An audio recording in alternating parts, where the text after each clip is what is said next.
जय जगन्नाथ दर्शक बंधु आपन जदि कम पाठ पढ़ी आपणकर गोटे छोट बिजनेस स्टार्ट करने को चाहूँगी ताहले वीडियोटी को लास्ट पर्यंत देखूँ कारण यही वीडियोटी में मुझे 3टी बेस्ट बिजनेस आइडिया आपको देवी। तो चलतु वीडियोटी स्टार्ट करवा। आज यही 3टी बिजनेस आइडिया आपन सहित शेयर करी किंतु आपन को 3 ରୁ 6 मास ट्रेनिंग नवा पड़ो। यही 3टी बिजनेस डिमांड बेसी। प्रथमटी है मोबाइल रिपेयरिंग। फ्रेंड आपन तो जानी आजिका दिन में समस्त पाखे मोबाइल रही है। मोबाइल गोटे छोट प्रोब्लेमटे भी है ताकू ठीक करने 200 ରୁ 500 टका खर्च आसी जाए। एमिति आप मोबाइल रिपेयरिंग शॉप खोली पारे और बहुत सारा पैसा रोजगार करें। टीवी रिपेयरिंग आज दिन में जो मैंने टीवी रिपेयरिंग करुँच से बहुत भल रोजगार करुँच।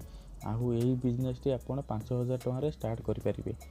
एपाई आपको शॉप खोलने को भी दरकार ना कारण आज दिन में जार भी टीवी खराब हो से लोग टीवी को नहीं टीवी रिपेयरिंग शॉप को बिल्कुल जावाक भी इच्छा करूना।